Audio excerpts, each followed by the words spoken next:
आखिरकार सरकार ने खर्चा कितना कर पाया है, क्या पूरी कैपेसिटी से खर्चा किया है या नहीं किया है, क्योंकि स्कीम्स तो घोषित होती है लेकिन क्या उस पर खर्चा किया है कि नहीं। लेकिन जरा जल्दी से एक बार इस चीज पर नजर डाल देते हैं कि बजट 2026 के बाद सस्ता क्या हुआ और क्या महंगा हुआ है, कौन सी चीजें सस्ती हुई है। तो कैंसर मेडिसिन जो है सब सस्ती हुई है, ईवी बैटरीज सस्ती हुई है, स्पोर्ट्स इक्विपमेंट्स सस्ते हुए हैं, सोलर पैनल्स सस्ते हो गए, स्मार्टफोन्स सस्ते हो गए, लेदर इक्विपमेंट्स सस्ते हो गए, microwave ओवन्स, smartphones, lithium battery components, civilian training aircraft parts, उसके बाद life saving drugs, diabetes related drugs, overseas tours, foreign education, मतलब टीडीएस जो कम हुआ है उसके वजह से। महंगा क्या हो गया है, तो सिगरेट्स महंगे हो गए, बीडीज महंगी हो गई है, पान मसाला महंगा हो गया है, गुटखा महंगा हो गया है, खैनी नहीं क्या है, खनिज, सॉरी खनिज माफ करिएगा, खनिज में लोहा है, कोयला है, ये सब महंगा हो गया है। और non disclosure of movable assets, ये कहीं ना कहीं मतलब आपको पेनल्टी लग सकती है जिसका जिक्र किया। तो साहिल को लगा कि हो सकता है खैनी हो, बट इंटरेस्टिंग है आपको। लेकिन बता दें जो हम लोगों ने नंबर्स बताया था पहले आपको डिफेंस का, वो डायरेक्ट नंबर था। हाँ। ओवरऑल यानी जब आप देखेंगे कि डिफेंस में भी मॉडर्नाइजेशन पर जो खर्च हुआ है तो इकट्ठा करके आप देखेंगे तब 7.8 लाख करोड़ पूरा भारत का डिफेंस बजट हो जाता है, जो कि पिछले बार के ओवरऑल 6.8 लाख करोड़ से 1 लाख करोड़ ज्यादा है। तो कैपिटल आउटले जो सिर्फ मॉडर्नाइजेशन के लिए है वो 2,19,000 करोड़ है। तो इससे आप अंदाजा लगा सकते हैं कि वहां पर भी ये इजाफा किया गया है। लेकिन कुल मिलाकर बड़ी परिस्थिति को ऑपरेशन सिंदूर के बाद जिस तरह से सरकार आगे लेकर जा रही है, मैं एक सीधा सीधा जवाब आपसे बिजॉन मिश्रा साहब करना चाहती हूं, उसके बाद जो पैनलिस्ट है उनसे छोटा छोटा जवाब।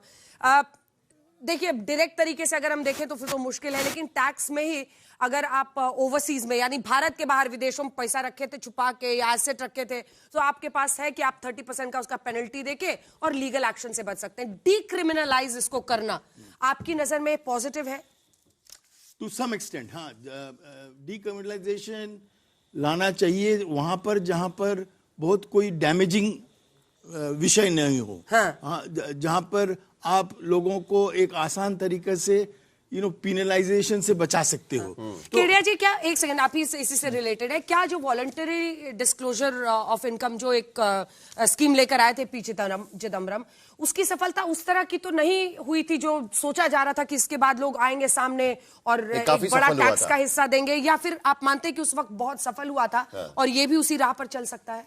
नहीं, देखिए ये तो मोदी जी का जो टारगेट है कि बाहर से पैसे इंडिया में लाने हैं या प्रॉपर डिस्क्लोजर हमारे पास हो, क्योंकि इनकम टैक्स डिपार्टमेंट इंडिया का जो है ये सब देश के साथ ट्रीटी हो रखी है और वहां से इंफॉर्मेशन इनके पास काफी आ रही है। किस एसएससी के पास जो है डीमेट अकाउंट है, बैंक अकाउंट है, बैंक में सिग्नेटरी है, प्रॉपर्टी परचेज कर रखी है, ये सारी इंफॉर्मेशन इनकम टैक्स डिपार्टमेंट के पास है और उसको प्रोसेस करने में जो है काफी समय लगता है। नोटिस भी सबको दे रहे हैं, तो ये चाह रहे हैं कि वॉलंटरी लोग आगे आए और उसको डिस्क्लोज करें, उस पर टैक्स दें और इम्यूनिटी प्राप्त करें। भाई विदेश में अगर आप रह रहे हो और आपने किसी वजह से अपना एसेट, अपना इनकम सब डिस्क्लोज नहीं किया है, तो आप ये पेनल्टी देकर आप मुख्य धारा में आ सकते हैं। इंडियंस के लिए है, जो फॉरेन में रह रहे हैं उनके लिए नहीं है, जो इंडिया में रह रहे हैं वो तो अतिरिक्त अमाउंट देकर है ना। हाँ, इंडियन सिटीजन जो हैं, इंडियन सिटीजन उसके लिए ये स्कीम है। जिनका ओवरसीज में है इनकम या फिर वो और बताते नहीं है, है ना, जो डिक्लेयर नहीं करते हैं, मतलब इंडियन सिटीजन्स जिनका ओवरसीज में है। और उसी से बिजॉन जी आपके पास आते हो, आप इसको कितना सक्सेसफुल, माइक सर नीचे आ गया आप सक्सेसफुल कितना होते हुए देख रहे हैं? ये काम करेगा कि नहीं करेगा? इसके बाद भी लोग सोचते हैं कि जब पढ़ाई हुआ है अभी तक तो कुछ हुआ नहीं है। बहुत बढ़िया सवाल पूछे आप। सक्सेस तब होता है जब लोगों में कॉन्फिडेंस आता है कि हाँ वाकई में ये एक फास्ट पेस रिफॉर्म्स हैं। हम जल्दी से जल्दी करना चाहते हैं। हम ये दिखाना चाहते हैं विदेश में, ऑल ओवर वर्ल्ड में, कि हम लोग वाकई में सीरियस हैं। लोगों का इन्वेस्टमेंट्स आए हमारे कंट्री में, वो पैसे को लगाएं, उससे अच्छा रिटर्न उनको मिले, हमारे देश में एम्प्लॉयमेंट जनरेशन हो, क्वालिटी प्रोडक्ट्स बने, हम एक्सपोर्ट करें। तो ये actually it's a good step. Let's see क्या होता है, क्योंकि इंडस्ट्री का रिएक्शन इंटरेस्टिंग होगा। ऐश्वर्या हमारे साथ, हमारी ऐश्वर्या पाटिल हमारे साथ में, वहां पर फिकी प्रेसिडेंट भी उनके साथ में है।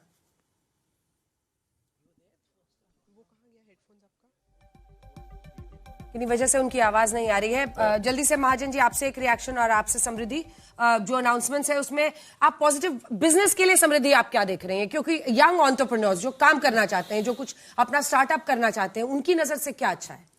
आई थिंक स्टार्टअप्स जो करना चाहते हैं उनके लिए अभी कंप्लायंस बहुत आसान हो गया है इस नए वाले बजट में। बजट में क्लियर फोकस किया गया है कि कंप्लायंस कम करना चाहिए, स्मॉल एंटिटीज़ को फॉर्मल इकोनॉमी में लाना चाहिए।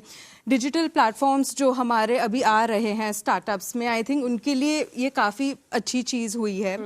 उसके अलावा जो हमारे लेगेसी इंडस्ट्रीज जो बोला गया है उसे स्केलेबिलिटी पाने में भी आई थिंक अच्छे से हम ये उपयोग कर सकते हैं।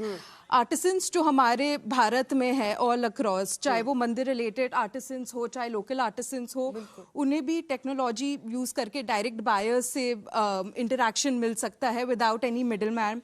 उससे ज़्यादा एआई में या इंफ्रा ग्रोथ में, क्योंकि बजट के बारे में यहाँ पे एआई में बहुत कुछ बोला गया है, इससे एआई से टेक्नोलॉजी से एक रियल इम्पैक्ट हो सकता है लोगों में। अगर अच्छा एआई हो, it can shape very much good human experiences. हमने टेक्नोलॉजी के बढ़ोतरी अलग अलग इंडस्ट्रीज में इंडिया में देखा है।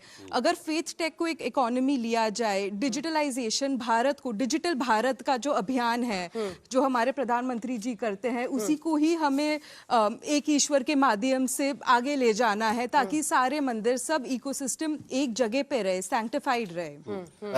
एक जल्दी से प्रतिक्रिया मुझे आपसे लेनी है कि क्या जो इकोनॉमिक सर्वे में दिखाई दिया था, ये बजट देख करके आपको लगता है कि एक बार फिर मार्केट में कंज्यूमर कॉन्फिडेंस बढ़ जाएगा, लोगों का कंजम्पशन बढ़ेगा, लोग बाहर आएंगे, कहेंगे कि नहीं हम खरीदारी करेंगे, मार्केट में लिक्विडिटी बढ़नी चाहिए?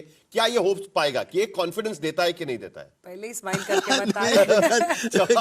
क्योंकि अब पास्ट रिकॉर्ड देखते हुए हम लोग को वो टेंजिबल कोई आंकड़े नहीं मिल रहे हैं कि 12 महीने में हो जाएगा। अब 9 बजट पेश किए हैं अब निर्मला सीतारमन ने लगातार। 9 माई लकी नंबर हम सुबह को भी आपको बताएं। तो हम एक्चुअली अपेक्षा ये रख रहे थे कि कहीं पर कंज्यूमर को एक विश्वास पैदा हो कि हमको सही कीमत में सामान मिल रहा है जो हम खरीदना चाह रहे हैं। वो कैसे होगा? स्कोप बहुत घट गया था क्योंकि जीएसटी का भी सरलीकरण और ये सब कुछ पहले ही, मतलब नहीं, लेकिन इसी जो हम सुबह को भी आप लोगों को बताने की कोशिश कर रहे थे कि अभी भी जब एमआरपी हम देखते हैं, कहीं पर हमको 10% कम मिल रहा है, कहीं पर 40% कम मिल रहा है, कहीं पर 60% कम मिल रहा है। तो एक्चुअल कीमत क्या है हमको समझ में नहीं आ रहा है। तो हमको ये समझना है कि एक्चुअल एमआरपी है क्या।